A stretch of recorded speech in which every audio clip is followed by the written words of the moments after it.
Hello guys, welcome to mega mind. आज हम इस वीडियो में पढ़ने वाले हैं बहुत ही इंटरेस्टिंग टॉपिक बूलियन लॉजिक और देखेंगे कि कंप्यूटर कैसे वर्क करता है concept of one and zero पर। तो देखते हैं क्या है गलत और क्या है सही। और जो मज़ा पढ़ने का मैनुअली है वो डिजिटल स्लाइड्स पर नहीं। हमारी कहानी स्टार्ट होती है एक मुकेश नाम के लड़के से, जो कि काफ़ी क्रियोसिव स्टूडेंट था। इतना क्रियोसिव था कि अपनी टीचर से बार बार क्वेश्चन पूछता था जब तक उसका लॉजिक क्लियर ना हो जाए, जिसकी वजह से उसकी टीचर उसे काफ़ी बार क्लास से बाहर भी निकाल देती थी। और जब उस वह 16 साल का था तब उसने एक रिसर्च की जो कि अखबारों में छप गई, पर लोगों ने यह कहकर यकीन नहीं किया कि 16 साल का बच्चा ऐसा नहीं कर सकता। परिवार की हालत इतनी अच्छी नहीं थी, जिसकी वजह से उसे अपने पापा के साथ जाकर काम करना पड़ा। जैसे तैसे पापा और बेटे ने पैसा कलेक्ट करके यूनिवर्सिटी में एडमिशन लिया। यूनिवर्सिटी में प्रोफेसर की डिग्री लेकर अपनी रिसर्च स्टार्ट की उन्होंने, और इस दुनिया को दिया एक ऐसा लॉजिक जिससे इन्वेंशन हुआ वर्ल्ड के फास्टेस्ट माइंड का, कंप्यूटर। और दुनिया के सभी कंप्यूटर इसी लॉजिक पर वर्क करते हैं जो उन्होंने दिया था, और उसका नाम है बूलन लॉजिक। डेफिनेशन देखते हैं। Boolean logic, Boolean logic is the simplest way to figure out the truth of an expression by using the simple concept of true and false। Boolean logic एक बहुत ही सिंपल तरीका है ये जानने का कि किसी एक्सप्रेशन का आंसर क्या होगा। एग्जाम्पल पर चलेंगे एक्सप्रेशन को समझते हुए। नाउ, अब एक्सप्रेशन क्या होता है, याद करो। फिफ्थ क्लास में आपके छोटे छोटे हाथों से बोर्ड मास के बड़े बड़े क्वेश्चन कराए जाते थे। वो बोर्ड मास के बड़े बड़े क्वेश्चन ही एक्सप्रेशन कहलाते हैं। अब अगर मैं एग्जांपल लूँ तो x इज़ इक्वल टू 2+2, तो ये एक एक्सप्रेशन हुआ, बहुत ही छोटा सा एक्सप्रेशन, वेरी स्मॉल। और इसी को ही हम एक्सप्रेशन कहते हैं। नाउ, बूलन लॉजिक क्या करता है, सिंपलेस्ट वे में इसको स्टोर करता है। मान लो एक और एग्जांपल लिया, 4+8 इज़ इक्वल टू 13। तो आप बताइए ये चीज़ ट्रू है या फॉल्स? फॉल्स। तो कंप्यूटर इसको स्टोर करेगा ज़ीरो की फॉर्म में, फॉल्स को ज़ीरो की फॉर्म में एंड ट्रू को वन की फॉर्म में। अगर मैं यहाँ पे लिखूँ 4+5 इज़ इक्वल टू 9, तो ये चीज़ जो है, जो कि ट्रू है, तो वन के फॉर्म में स्टोर होगी मेमोरी में।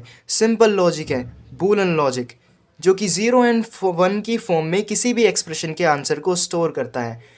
हमेशा सबके साथ रहना काइंड, और ये बात सेव कर लेना इन योर माइंड कि बूलन लॉजिक हमेशा आपको आंसर देगा in form of zero and one, और ये कोई भी एक्सप्लेनेशन नहीं देता है। नो एक्सप्लेनेशन,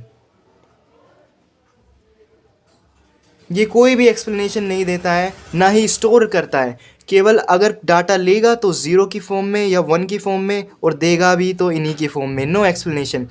अब बहुत ही जनरल बात होती है कि सर हम गूगल भी तो यूज़ करते हैं, उसमें तो वो पूरी एक्सप्लेनेशन दे देता है जब भी कुछ सर्च करते हैं।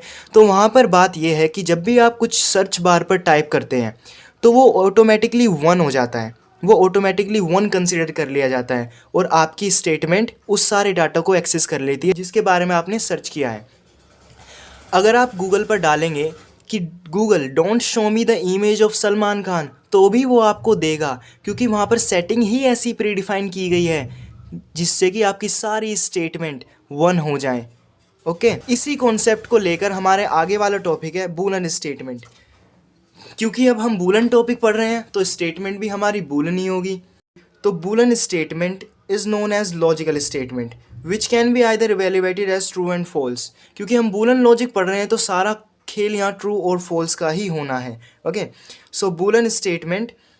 अब एग्जाम्पल देखते हैं। Have you finished your homework? अब इसके दो आंसर हो सकते हैं, या तो येस होगा या नो होगा, या तो येस होगा या नो होगा, दो ही आंसर हो सकते हैं। तो ये बूलन स्टेटमेंट है, क्योंकि इवेलुएटेड हो सकती है ट्रू एंड फॉल्स में। ट्रू को वन, फॉल्स को ज़ीरो, एंड येस को भी वन, नो को zero. And what are your plan for tomorrow? क्योंकि ये एक स्टेटमेंट है जिसमें एक्सप्लेनेशन मांगा गया है, तो ये हमारी बूलन स्टेटमेंट नहीं कहलाएगी। नाउ, अब मैं समझता हूँ आपको थोड़ा थोड़ा समझ में आ रहा होगा कि ज़ीरो एंड वन कॉन्सेप्ट कैसे वर्क करता है कंप्यूटर में। अब आगे टर्म्स पर चलते हैं, बूलन वेरिएबल पर। नाउ, बूलन वेरिएबल क्या होता है? बूलन वेरिएबल को समझने से पहले सबसे पहले आपको समझना होगा वेरिएबल क्या होता है। Variable is like a container. Variable container की तरह काम करता है जिसमें आप किसी भी रिजल्ट को स्टोर कराकर उसे बाद में यूज़ कर सकते हो। एग्जाम्पल के लिए देखो, वेरिएबल का मैंने x इज़ इक्वल टू 2+2 लिखा। जब मैंने ये लिखा तो मेरी मेमोरी में एक स्पेस बना इसके नाम का। अब मुझे नहीं पता वो क्या स्पेस बना, मेरी मेमोरी में ये यहाँ स्टोर हो गया। अब जब मैंने कोई और एक्सप्रेशन डाला y = 8 + x, तो कंप्यूटर को समझ में आया क्योंकि x में एक वैल्यू डिफाइन है, तो कंप्यूटर सीधा डायरेक्टली यहाँ से मेरी x की वैल्यू लेगा जो कि मैंने डिफाइन कर रखी है और मेरा 12 प्रिंट कर देगा। ये इस तरह से हम वेरिएबल का यूज़ किसी भी रिज़ल्ट को मेमोरी में किसी नाम से स्टोर कराने के लिए करते हैं और फिर बाद में उसका यूज़ कर लेते हैं। और बूलन, क्योंकि हम बूलन वेरिएबल पढ़ रहे हैं तो बूलन का मीन्स ही होगा 1, ट्रू एंड फॉल्स। तो एक ऐसा वेरिएबल, डेफिनेशन रीड करते हैं। A Boolean variable is also known as Boolean variable which contain 0 and 1 logical variable that takes it value from Boolean algebra. अब बूलन एलजेब्रा का मतलब Boolean expression ही होता है। मीन्स मैंने कोई वैल्यू ली 5 + 3 = 9 और इसको स्टोर करा दिया x में। अब क्योंकि ये फॉल्स है तो मेरी x में 0 स्टोर हो गया। ये काम है बूलन वेरिएबल का। अब बूलन वेरिएबल हमेशा दो ही वैल्यू लेगा, 0 और 1, क्योंकि बूलन स्टेटमेंट या तो ट्रू होगी या फॉल्स होगी। तो 0 और 1 दो ही स्टेटमेंट लेगा, दो ही रिजल्ट लेगा ये। ओके नाउ, क्योंकि हम पढ़ रहे हैं कि क्या हमारा वेरिएबल कितनी वैल्यू ले रहा है, 0 और 1, तो वो 0 और 1 क्या है, वो कांस्टेंट है। तो उसी को लेकर, उसी से रिलेटेड हमारे आगे वाली टर्म है। The value which is stored in the boolean variable is known as boolean constant, true and false. आपके जो 0 और 1 है, कॉन्स्टेंट तो और भी होते हैं पर क्योंकि बूलन कॉन्स्टेंट केवल ये ही है, यही हमारे बूलन कांस्टेंट है, क्योंकि हमारे पास केवल दो ही टर्म आनी है बूलन की टर्म में। अब क्योंकि हम हार्डवेयर के अंदर जाते जा रहे हैं डीपनेस में कि 0 and 1 पर कैसे कॉन्सेप्ट वर्क करता है हमारा। नाउ करो काम अभी, मत करो इसको लेटर। और अब हम पढ़ने वाले हैं बूलन ऑपरेटर। मुझे पता है कि बहुत सारे बच्चों को ये पहले से ही आता होगा बूलन ऑपरेटर बहुत ही अच्छे तरीके से, पर इससे बहुत ही अच्छा कॉन्सेप्ट जनरेट होने वाला है कि कंप्यूटर में डाटा स्टोर कैसे होता है इन द बाइनरी फॉर्मेट, कैसे अरेंजमेंट्स बनते हैं, देखने वाले हैं। सबसे पहले मैं इनका रिप्रेजेंटेशन लिख देता हूँ। Representation of and, dot plus and not this, these are the representation. अब मैं एंड का एक और रिप्रेजेंटेशन लिखूं, union, intersection, union and sign. अब मैं दो वेरिएबल ले लेता हूं एग्जांपल के लिए।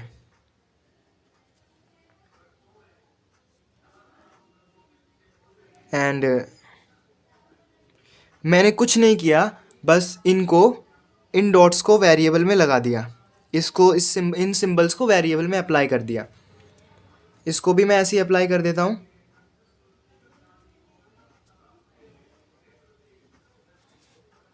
अब इनको मैं ऐसे अप्लाई कर देता हूँ।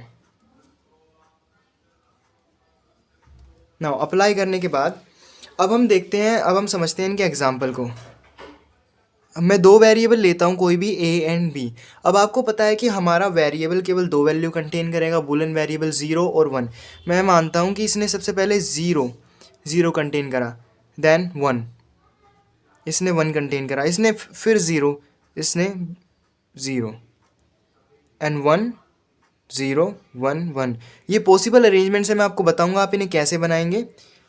ओके नाउ अब मैं बात करूँ 1.b, या मैं कह दूँ a इंटरसेक्शन b स्लैश करके, तो क्या होगा, एंड ऑपरेटर मुझे तभी रिजल्ट देगा ट्रू जब मेरे दोनों रिजल्ट ट्रू होंगे, वरना फॉल्स देगा। नाउ इसमें एक रिजल्ट फॉल्स है, एक रिजल्ट ट्रू है, तो मेरा आंसर भी फॉल्स होगा। नाउ सेकंड पर चलते हैं। इसमें मेरा दोनों रिजल्ट फॉल्स है तो मुझे फॉल्स मिलेगा। इन केस ऑफ एंड, इसमें भी एक फॉल्स है, एक रिजल्ट ट्रू है, तो उसमें भी रिजल्ट फॉल्स मिलेगा। अब इसमें क्योंकि दोनों रिजल्ट ट्रू हैं, कंडीशन सेटिस्फाइड हो रही है, तो उसमें मेरे को ट्रू मिलेगा। नाउ ऐसे ही यहाँ पर करेंगे हम इसको समझने के लिए। अब इन दोनों ऑपरेटर की पॉसिबल वैल्यूज़ हम यहाँ लिख देंगे जैसे पिछली बार लिखी थी। आप घबराइए मत, मैं बताऊंगा आपको शॉर्ट ट्रिक इसे लिखने की। ओके, ए प्लस बी, मैं बता देता हूँ ए यूनियन बी। अब मैंने क्या किया, अब और ऑपरेटर जो है वो तब मुझे ट्रू आंसर देगा जब मेरा कम से कम एक रिजल्ट ट्रू होगा। नाउ इनमें दोनों रिजल्ट फॉल्स है तो फॉल्स, इनमें दोनों रिजल्ट एक रिजल्ट कम से कम ट्रू है तो ट्रू, इनमें से भी एक रिजल्ट कम से कम ट्रू है तो ट्रू, इसमें दो ट्रू है तो ट्रू। नाउ नॉट ऑपरेटर पर आते हैं। नॉट ऑपरेटर हमेशा ऑपरेट किया जाता है केवल सिंगल वेरिएबल पर, केवल वन ही वेरिएबल पर ऑपरेट किया जाएगा। अब मैं एक वेरिएबल ले लेता हूँ ए। ओके, ए में दो पॉसिबल वैल्यूज़ होंगी, या तो ज़ीरो या वन, दो पॉसिबल वैल्यूज़ होंगी। अब मैं अगर इसमें एंड ऑपरेटर लगाऊं, ए डैश कर दूं ऊपर, तो नोट का मतलब होता है कि अगर आपका रिजल्ट ट्रू है तो फॉल्स कर दो, फॉल्स है तो ट्रू कर दो, तो 1 0 यहाँ मेरा इसके अकॉर्डिंग आ जाएगा। अब बूलियन ऑपरेटर का यूज़ कहाँ आता है? बूलियन ऑपरेटर का यूज़ ज़्यादातर सर्चेस में किया जाता है, क्रोम पर, गूगल पर, फायरफॉक्स पर। अगर प्रैक्टिकली बात करें तो हमारे कंप्यूटर को इलेक्ट्रिसिटी सप्लाई चाहिए। इलेक्ट्रिसिटी सप्लाई में अब दिल थाम कर बैठना, जो मैं बात आपको बताने वाला हूँ वो ये है कि कंप्यूटर में 0 एंड 1 नाम का कुछ नहीं होता। जी हाँ, 0 एंड 1 नाम का कंप्यूटर में कुछ नहीं होता। जब हमारे साइंटिस्ट ने एक ऐसी मशीन निकाली जो कि पॉसिबल अरेंजमेंट्स को, नंबर ऑफ पॉसिबल अरेंजमेंट्स को बना सकती है बहुत ही तेज़ तरीके से, तो उन्होंने जिस अरेंजमेंट में इलेक्ट्रिसिटी थी उसको 1 से रिप्रेजेंट किया और जिस अरेंजमेंट में नहीं थी उसको 0 से रिप्रेजेंट किया। आइए इसको समझते हैं। मान लीजिए मेरे पास एक वेरिएबल है, एक कैरेक्टर है ए। अगर मैं इसका बाइनरी कोड लिखूं, मान लीजिए मैं इसका बाइनरी कोड लिख दूं 1 0 0 1 0 0 1 0। अब देखिए, अब इसके कितने अरेंजमेंट बन सकते हैं। मान लिया मैंने यहाँ पर 1 लगाया, अब मैं यहाँ पे 0 लगा दूँ और सारा वैसे ही लिख दूँ। अगर मैं ऐसे ही बनाता चलूँ तो मेरे थाउजेंड्स ऑफ अरेंजमेंट बन जाएंगे, पर ये मिलियंस और ट्रिलियंस में नहीं पहुँच पाएंगे, जिससे कि हमारे अरेंजमेंट्स कम हो जाएंगे। आज के सुपर कंप्यूटर मिलियंस और ट्रिलियंस में अरेंजमेंट फाइंड कर लेते हैं, जिसकी वजह से वो इतना फास्ट है। अब क्योंकि ये इतना बड़ा अमाउंट नहीं बन पाएगा, अब इसको क्या करते हैं, बूलियन ऑपरेटर इन सबको मिलियंस और ट्रिलियंस में डिवाइड कर देते हैं, इनके अरेंजमेंट्स को। अब मैंने कहा मैं इसमें और इसमें इन दोनों वैल्यूज़ को लिया और मैंने इन दोनों के बीच में और ऑपरेटर लगा दिया। अब और ऑपरेटर लगाने के बाद जो नेक्स्ट वैल्यू जनरेट होकर आई मेरे पास, ट्रू एंड और ऑपरेटर के लिए 1 वैल्यू आएगी, एक वैल्यू मेरी ट्रू है, एक वैल्यू फॉल्स है। तो और ऑपरेटर के लिए डेफिनेशन थी कि क्या होगा, एक वैल्यू अगर ट्रू हुई तो मेरा आंसर ट्रू होगा, ओके, और दो हुई तो दो में तो ट्रू ही होगा। अब मैं इन दोनों को ले लूँ, इन दोनों को लिया तो और इसमें और ऑपरेटर लगा दिया, तो मेरा आंसर क्या आया, 0। अब मैंने इन दोनों को लिया, इन दोनों में मैंने एंड ऑपरेटर लगा दिया, एंड में मेरा आंसर 0 आया। तो इस तरह से जो अरेंजमेंट्स बनेंगे इन लॉजिकल ऑपरेटर के लगने के बाद वो काफ़ी ज़्यादा बन जाएंगे, जिससे हमारा जो कंप्यूटर है उसके अरेंजमेंट लिस्ट बहुत ही ज़्यादा बढ़ जाएगी। अब क्योंकि हम अरेंजमेंट्स की बात कर रहे हैं तो क्यों ना अरेंजमेंट्स पे चला जाए। दोस्तों एग्ज़ाम आ रहे हैं, काट दो टीवी का केबल और अब हम पढ़ने वाले हैं truth table. Now truth table पर चलते हैं। जैसा कि हमने अभी पढ़ा कि हम अरेंजमेंट्स में बात कर रहे हैं, तो ट्रुथ टेबल क्या है? अभी हमने पढ़ा कि अरेंजमेंट्स में क्या होता है, आप खुद ही सोचो। Number of inputs, number of outputs हम टेबल की फॉर्मेट में अगर लिख दें तो वही हमारी ट्रुथ टेबल है। मैं डेफिनेशन पढ़ता हूँ। अ truth table is a representation of Boolean function or expression containing all possible condition of input values and their result in the tabular format. If the result of the logical expression or logical statement is true, then it is known as tawli. If the result is false, then it is known as falki. Now इसने क्या कहा, एक truth table representation है, सारी possible values जो कि input में डाली जा सकती हैं, सारी आउटपुट वैल्यूज़ उनका ट्यूबुलर फॉर्मेट, ओके। अगर हमारा रिज़ल्ट ट्रू आता है तो टॉलगी, अगर हमारा रिज़ल्ट फॉल्स आता है तो फॉल की। अब हम देखते हैं कि सारे इनपुट वैल्यूज़ का अरेंजमेंट कैसे बने। मेरे पास दो वेरिएबल है, इनपुट वैल्यूज़ का अरेंजमेंट बनाना सीख रहे हैं अभी हम। मेरे पास दो वैल्यूज़ हैं, दो वेरिएबल हैं ए एंड बी। नाउ सबसे पहले आपको क्या लिखना है, अब देखिए अब मेरा एक वेरिएबल दो ही वैल्यू कंटेन कर सकता है, या तो 0 करेगा या 1 करेगा। ओके, नाउ सबसे पहले क्या करना है आपको, हाफ हाफ में तोड़ लेना है, 2 बार 0 2 बार 1, अकॉर्डिंग टू इन बॉक्सेस को हाफ हाफ में तोड़ लेना है। ठीक है, अब क्या करना है, अब आपको देखना है कि बी मतलब अब आपको इसको अरेंजमेंट को डिवाइड कर देना है 2 से। 2 बार 0 लिखा तो यहाँ पे 1 बार 0 आएगा, अगर 4 बार होता तो 2 बार आता। अभी हम इसमें देखेंगे बड़े अरेंजमेंट में, 2 बार 0 लिखा, 2 बार 0 2 बार 1, तो 1 बार 0 1 बार 1, 0 1 0 1, और आपको अरेंजमेंट फिल करना है। अब ये कैसे पता करें कि कितने बॉक्स बनने हैं, कितने कॉलम बनने हैं, इसके लिए एक फॉर्मूला है 2n, where number of variable, ये नंबर ऑफ वेरिएबल्स होते हैं। 2n is equal to the number of variable, means अगर मेरे पास 2 वेरिएबल है तो आंसर क्या आएगा मेरा 4।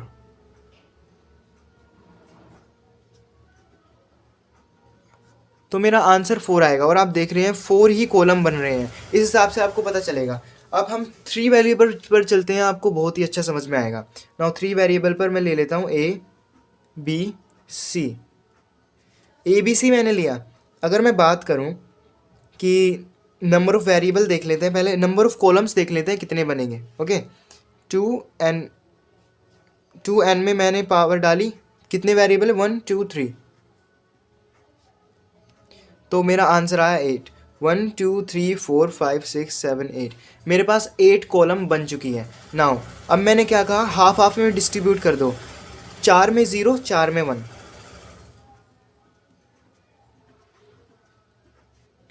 4 में 0 4 में 1 लिख दिया मैंने। अब मैं क्या करता हूँ, मैंने क्या कहा था, 4 में 0 4 में 1, तो इसको 2 से डिवाइड कर दो। अब 2 में 0 2 में 1,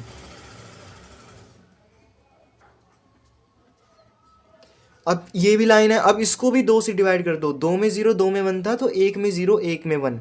आपको इस अरेंजमेंट्स को ध्यान रखना है। अगर 4 में 0 था तो अगली बार अगर इसे 2 से डिवाइड करोगे तो 2 में 0 आएगा, 2 से डिवाइड आप करेंगे तो 2 में 0 आएगा। ओके,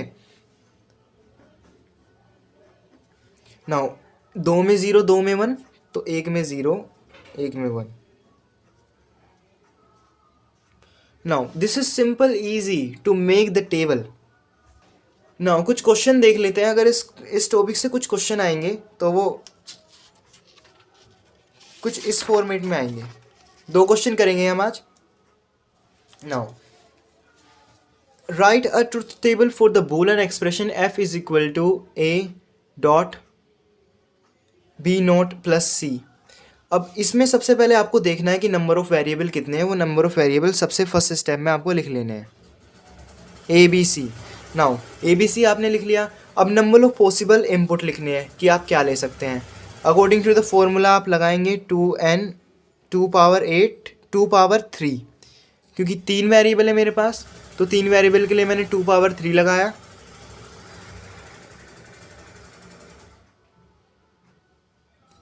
तीन वेरिएबल के मैंने 2 पावर 3 लगाया, और फिर मेरा आंसर 8 आ गया।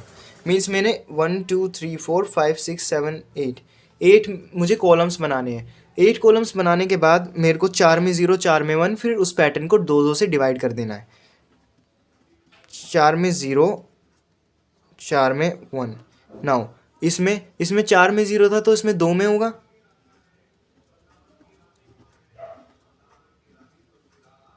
अब इसमें 2 में था तो इसमें 1 में ही रह जाएगा।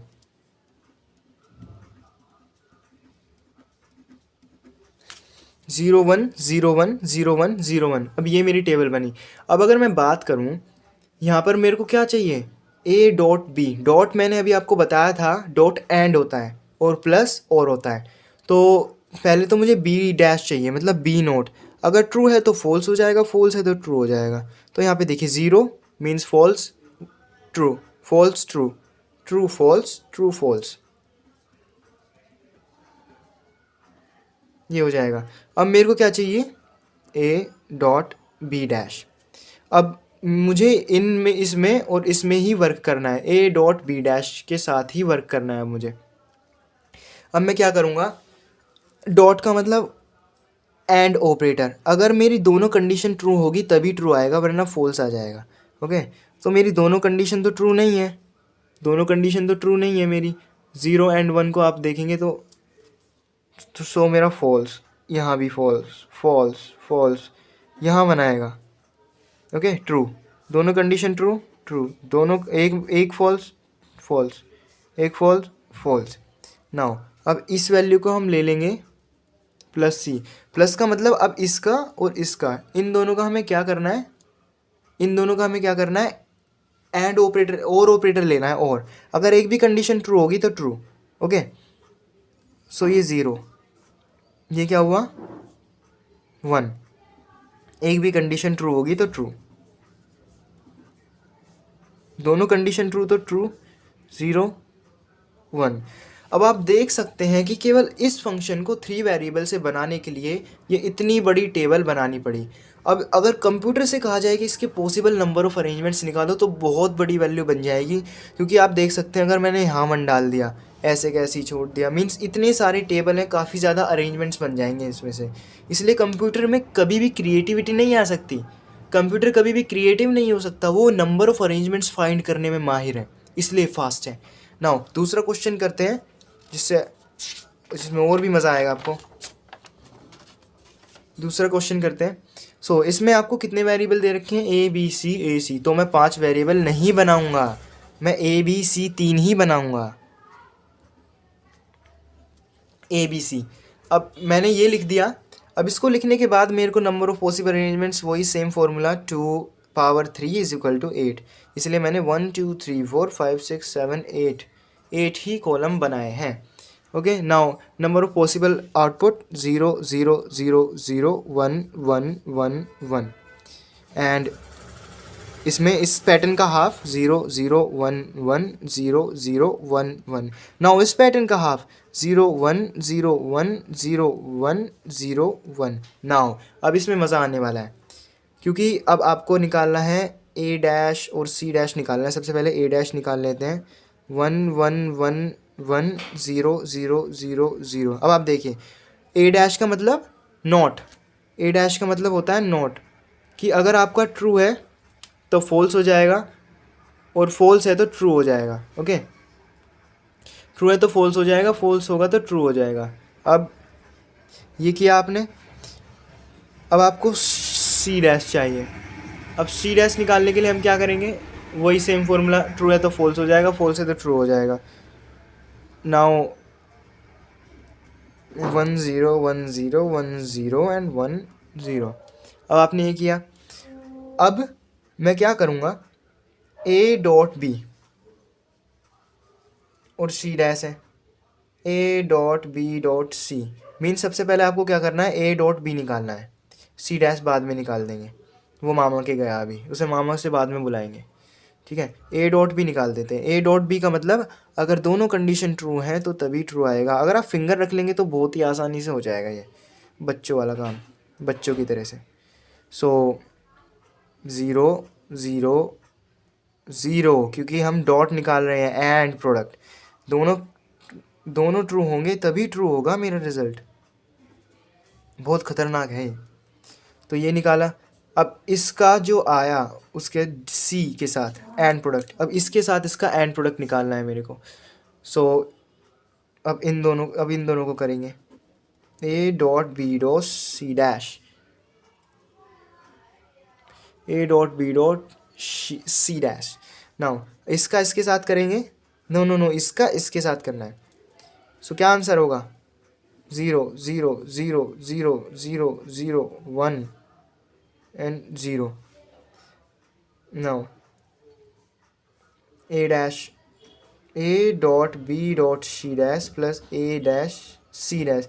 मैं इसको शॉर्ट में कर रहा हूँ, वरना इसमें नंबर ऑफ कॉलम्स बढ़ेंगे, क्योंकि आपने इसको भी स्प्लिट नहीं, इसको भी स्प्लिट नहीं किया। अब देखो, ए डैश डॉट सी डैश, अब अगर इसकी बात करें, मीन्स इन दोनों पर चलना है, अगर इन दोनों की बात करूँ और एंड ऑपरेटर लगाऊँ तो आंसर इनका क्या आएगा, 1 आंसर आएगा इनका ट्रू। ओके, ट्रू को अगर मैं इसके साथ और ऑपरेटर लगा दूँ तो भी आंसर 1 आएगा, ट्रू और ये। तो इनके पास अब इन पर मैं लगाने वाला हूँ एंड ऑपरेटर। तो 0 0 एंड 0 0। ए डैश और सी डैश में एंड ऑपरेटर लगाएंगे तो 1, और इसमें लगाएंगे तो 1। इसमें एंड ऑपरेटर लगाएंगे तो 0, और इस 0 को यहाँ से और ऑपरेटर लगाएंगे तो ये आ जाएगा आपका 0। इसी तरीके से इस लास्ट के आपके 1 1 1 1 आ जाएंगे। तो इस तरीके से आप किसी भी फंक्शन के पॉसिबल अरेंजमेंट्स, इनपुट और आउटपुट अरेंजमेंट्स को लिख सकते हैं किसी भी टेबलर फॉर्मेट में, जो कि काफ़ी बार एग्जामिनेशन में आ जाता है। वीडियो आपको अच्छी लगी तो शेयर, लाइक एंड सब्सक्राइब करना मत भूलना।